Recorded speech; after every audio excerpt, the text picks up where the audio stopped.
Hi, welcome back to my channel, or welcome if you are new. Today I'm going to be talking about FODMAP. I've been on the FODMAP diet for a couple of months now and I just want to share my experience with it. Ava's going to be in this video with me, aren't you? Because you my eye. Yes, she's done some makeup, haven't you? Which is a little bit sad and a bit clingy. So I just thought it'd be easier if she just sits with me on this one. Hey. I went to the doctors about, I think it was like 9-10 weeks ago now, complaining of stomach problems. I got diagnosed with IBS years back. I had a lot of problems when I was younger. When I was about 16, I was in and out of hospital all the time with a lot of pain in my stomach. I thought it was appendicitis, it wasn't that. There's loads of different things they tested me for. And they was going to give me a colonoscopy, and then they changed it to an endoscopy, and I refused to basically have the endoscopy. I won't be able to cope with a camera down my mouth when I'm awake. I just can't deal with that. So I refused that, and that was when I was about 16. I just dealt with it after that, but then it got to the point a few months ago where my stomach was driving me insane. I mean, it was always like, I'd always be in pain in my stomach and always bloated, and I was fed up of looking pregnant. I'd always look pregnant. Even when I lost a lot of weight, I still had it in my stomach, like the bloating part. And then it got to a point for about a month straight, I felt sick constantly. Not really morning sickness, like pregnancy sickness without being pregnant. I felt ill constantly. Every time I wanted like something to eat or I needed something to eat, I just felt sick all the time. So like when I was pregnant with Ava, I had really bad sickness. I was put on, I was put on tablets just to kind of like make it so I wouldn't throw up constantly throughout the day. It was kind of like that. Even though I never threw up with it, it was like I was just constantly put off my food. I didn't want to eat anything, or any things in particular that I knew that wouldn't be too harsh on my stomach. And I can remember when I cut a lot of sugar and things like that out, that gluten affected me quite a bit. And the only time that I can remember my stomach not bothering me was when I was gluten-free and dairy-free. So I decided to do that again. And then a few days into that, I went to the doctors and basically said, is there something else you can do, because I've been put on the maximum IBS tablets and it just does nothing. He suggested to do the FODMAP diet, which then when I got home and I read all the leaflets and things, basically it was gluten-free and dairy-free, and then there was loads of other things in there. FODMAP is basically certain foods that are high in FODMAP. Basically your intestines don't digest it properly. So it takes a while, which means it's more difficult to digest. So going on a FODMAP diet is basically going on foods that are easy to digest than others. So the most common ones were like gluten, dairy, and then it was things like certain sweeteners you couldn't go on, only like organic sweeteners like stevia and things like that. Nothing ending with oh. Sit up then, sit up. It's because you're sliding. It was also things like sweet corn, asparagus, cauliflower. I mean, I knew cauliflower didn't agree with me. So yeah, there was a lot of things to cut out. Mushrooms, onions, a lot of things to cut out. And then basically what you have to do after that is slowly introduce other foods into it that are high in FODMAP to see which ones affect you the most. You're meant to like do it for like a week or so and see if the symptoms come back.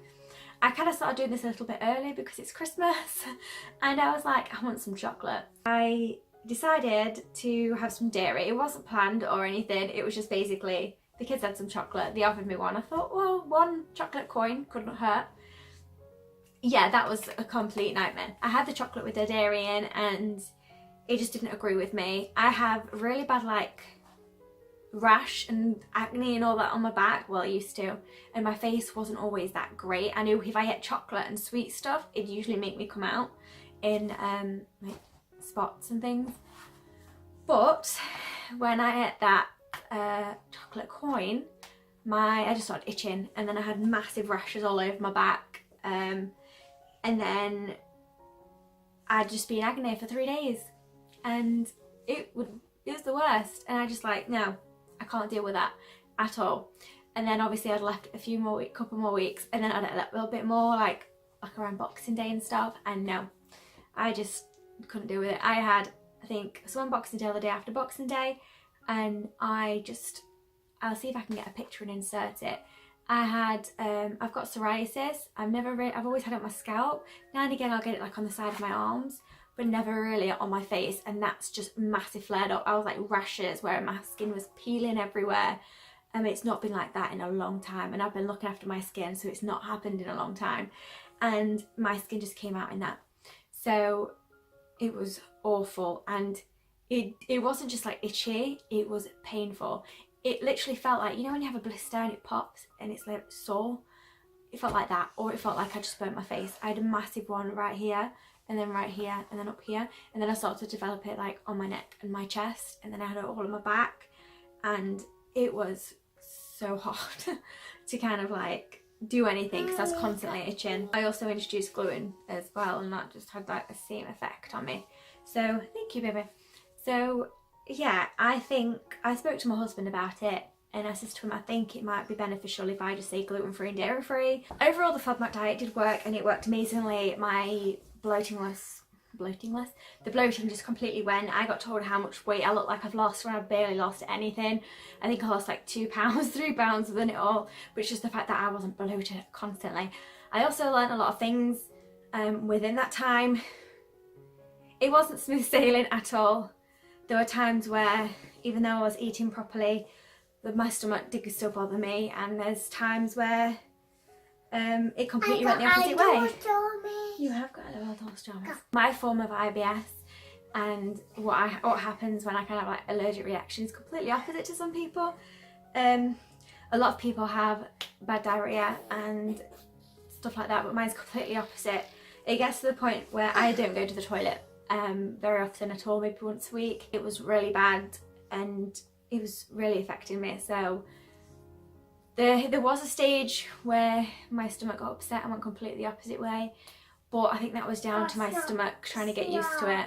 And I realised that there's certain things that I was doing, like because I was obviously quite restricting what I could and couldn't eat, I wasn't restricting the amount of food.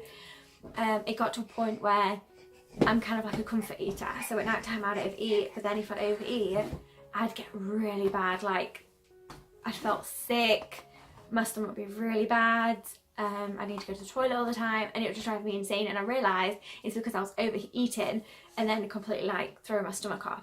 So they're the main things that I learned. I learned a few of my triggers. There's some of foods that I still need to introduce back in, like sweet corn. I absolutely love sweet corn. I need to introduce that one back in. That's like the main one. I think dairy and you're doing really bowlers. I think dairy and gluten I'm just going to cut out. I might introduce it and eat it every now and again and see if it's any better, but I'd rather not just be in pain for 3 days and get like breakout and rashes and face feel like it's burning and on fire. So yeah, I'd rather not do that, but it's going perfectly so far. It takes a long time for it to come out of your system.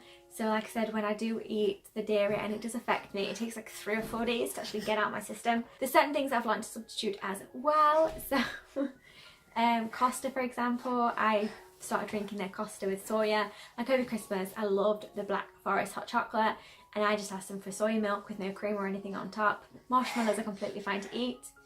And there's other things that I've just been kind of like substituting as well.